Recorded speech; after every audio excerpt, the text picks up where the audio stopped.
Danas ću s vama podijeliti nešto vrlo osobno, kada i kako sam ja spoznala Boga, odnosno vjeru koju danas živim. Reci mi istinu.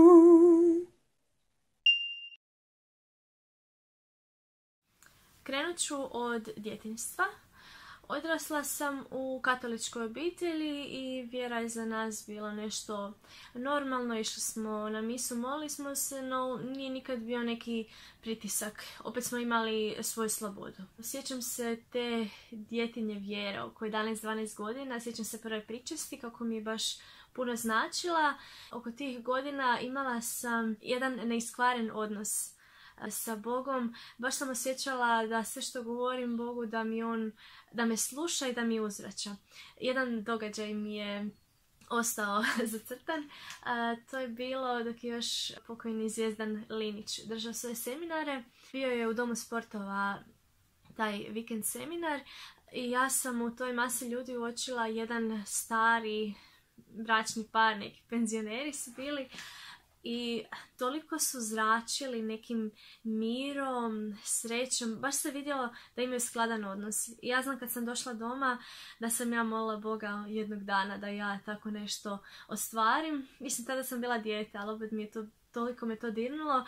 I drugi dan sam ja vidjela osobu iz svog razreda, nekog dečka koji mi se sviđao i to mi je bio znak, ok, takve osobe ipak postoje.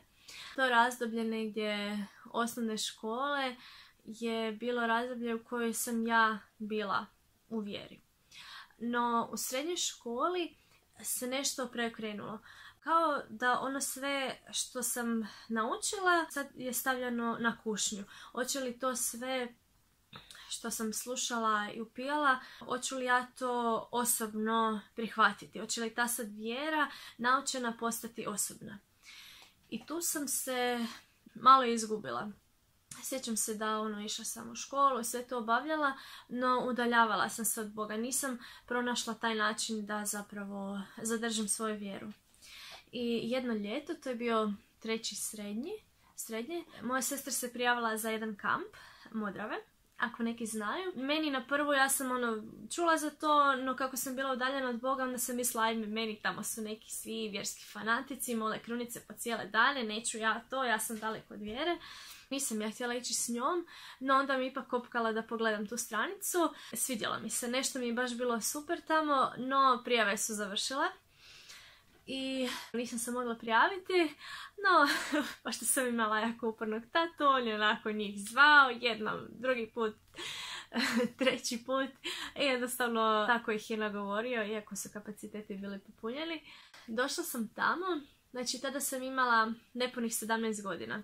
Sada vam malo opišem te Modrave. To je jedno jako civilizacijski izolirano mjesto. Uvjeti su minimalistički. Sad se nešto promijenilo, no to je bilo 2012. godine. Tada smo spavali u šatorima.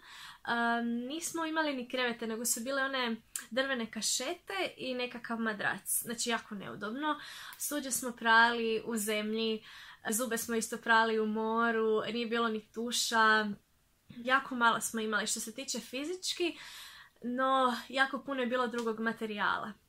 To je bilo 60-80 ljudi i meni je to predstavljao veliki šok zato što sam bila povučena, nisam nikad bila okružena tolikom brojkom nepoznatih ljudi. I raspored je dosta tempiran, ispunjen je cijeli dan, od doručka nekog rada, molitve, jela, rada u grupi, zabave i najvažniji dio meni tada je bilo 2 sata duhovne šutnje. Odnosno, to se zvala duhovna nota, vjerojatno se tako i sad zove. 2 sata za razgovor sa Bogom. Baš da se maknem od svih, 2 sata da šutim i da sam sama sa sobom. Ili nekad ako sam stvarno umorna i odspavam malo i to se dešavalo. No, 2 sata da se suočim sa sobom. Ono što sam ja shvatila, da ove sve stvari što sam imala, tu modernu tehnologiju, u normalnom životu, zapravo su mi bila distrakcija od mene same i od mog odnosa sa Bogom. A ovako, s obzirom da nisam ništa imala, morala sam se suočiti sa sobom i sa drugim ljudima. Sjećam se tog jednog dana da ja sam bila svjesna toga da sam udaljena od Boga, da baš sam bila onako jako kaotično. Mislila sam tada da Bog ne postoji, da zašto baš ova vjera u kojoj sam ja, zašto je baš to kršćanstvo, zašto ne islam, zašto ne budizam, zašto ne nešto drugo. I jednostavno nisam mogla se potpunosti predati Bogu kad nisam vjerovala da je on tu. I taj dan, u toj šutnji, ja sam bila baš jako tužna zbog te spoznaje, no odlučila sam to pustiti. Zapravo sam to sve rekla Bogu. Rekla sam, ja ne znam da ti postojiš, ja ne znam jesi li ti stvaran, jesi li ti u mom životu. Svašta nešto sam izrekla i suze su mi krenule. Taj trenutak je bio u jednu ruku jako strašan, no jako oslobađajuć. Zato što u drugom trenu kad sam to sve rekla, osjetila sam neku toplinu. I znala sam da je sad tu ljeto, sunce i svašta nešto vanjske i vruće, no ta toplina je bila nešto iznutra. I meni kao da je došao odgovor, ja sam tu.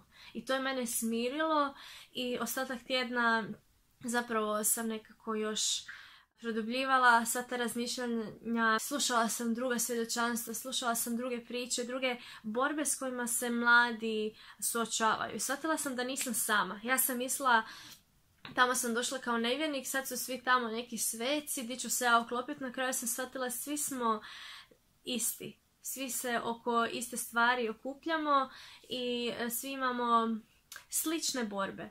I taj tjedan mi je bio jedan od tjedana koje ću ja pamtiti cijeli život. I još jedna situacija mi ostala u sjećanju, to je na kraju kampa. I dalje mi je bila ta tjeskoba koliko je ljudi bilo.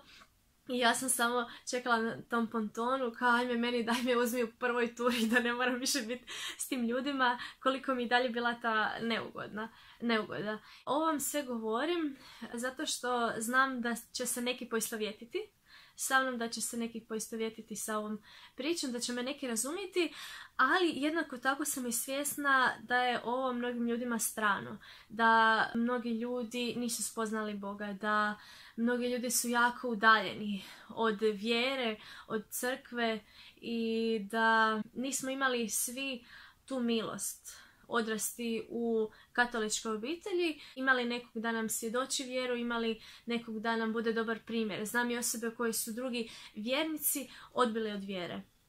I ja vas potičem na poštivanje, jer rekla sam, to je jedna milost, dar koji sam ja nezasluženo dobila, no jednako tako sam pozvana da to svjedočim i htjela bi, ukoliko znate nekoga da će mu ovaj video pomoći, da podijelite, ukoliko neko je bio na Modrovama ili želi podijeliti svoje iskustva, da to ostavi u komentarima. To je to, nadam se da ste dobro i vidimo se idući tjedan u novom videu.